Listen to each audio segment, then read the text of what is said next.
Hi, this is David White coming to you from Austin, Texas with the 24th installment of the series that we call A Perfect Life. Our scripture tonight comes from the 5th chapter of Matthew, verses 27 through 30. Reading 27 and 28, you know the next commandment pretty well too. Don't go to bed with another spouse.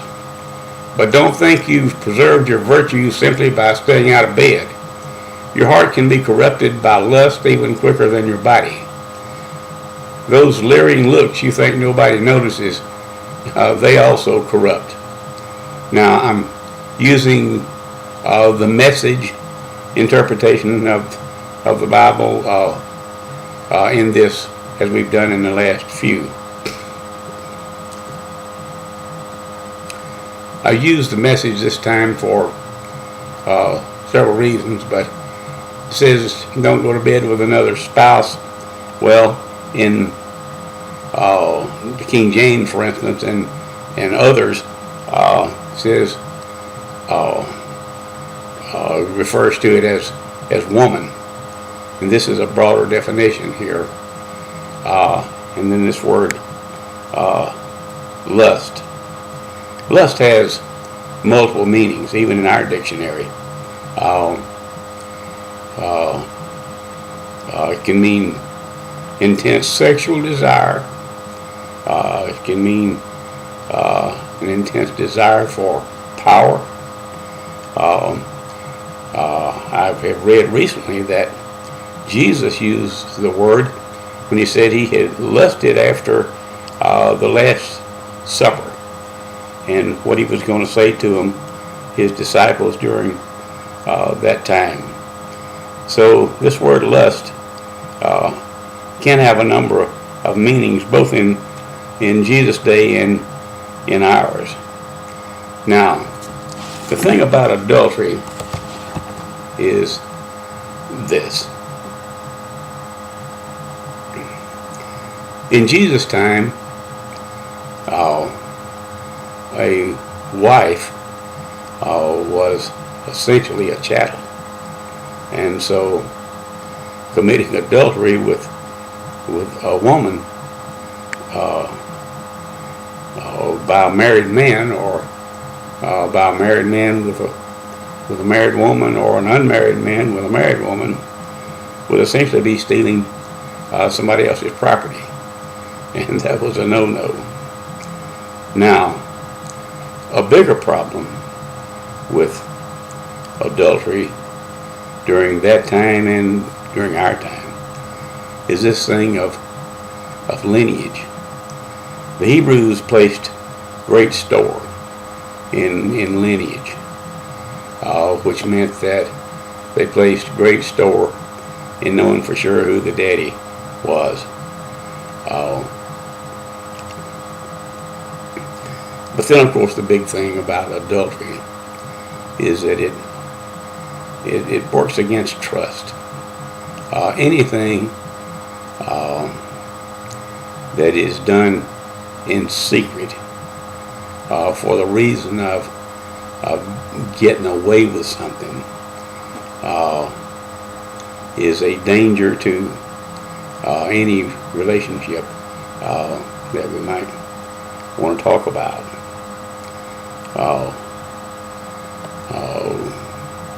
Well, that was the big thing about adultery. It just destroyed, and just does, destroy trust. And it often takes a lot of mending.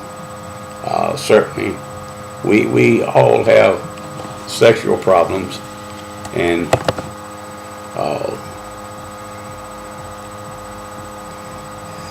well, enough said. We all have sexual problems, but what Jesus pointed out here was that the physical act of coitus or intercourse is not the big thing. Jesus said somewhere else that all sin emanates from the heart. And certainly that's true. He says it. He says your heart can be corrupted by lust even quicker than your body. In my lifetime, I have committed a lot of adultery.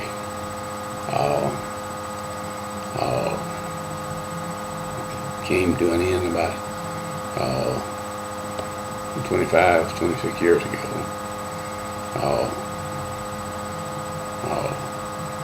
But I did. The truth is, it didn't have anything to do with sex.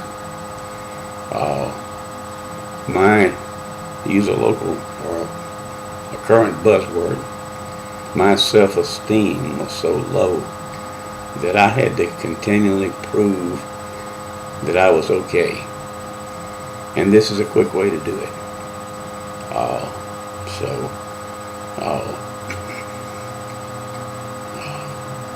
I've been forgiven, and I don't carry guilt around about it anymore. And in fact, I don't carry any secrets around about it anymore as far as I'm concerned. Certainly I'm not going to go try to apologize to any husband.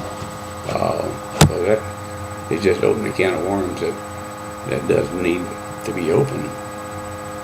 Now, verses 29 and 30. Let's not pretend this is easier than it really is. If you want to live a morally pure life, here's what you have to do. You have to blind your right eye the moment you catch it in a lustful leer. You have to choose to live one-eyed or else be dumped on a moral trash pile.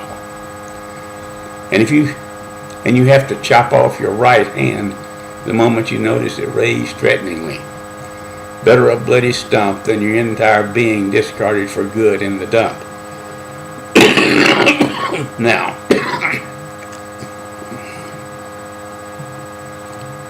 if we're going to take one thing literally that Jesus says here, we've got to take everything he says. And I would like to talk to the person who has gouged out an eye because it was causing him to sin, or cut off a hand for the same reason. I know of a guy who did that many years ago up in northeastern part of the state that I lived. What Jesus is saying here is the same thing he's saying, I think. Now, I wouldn't argue with anybody about this. I don't have a stranglehold on interpretation of Jesus' words.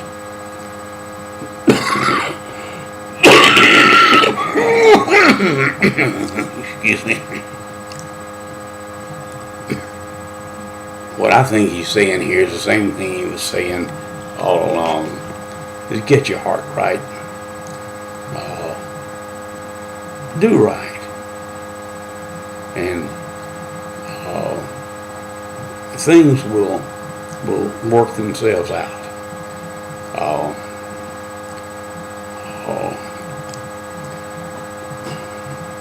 I know of 3 couples who have traded spouses. I don't know if there was sexual intercourse prior to the trade or not.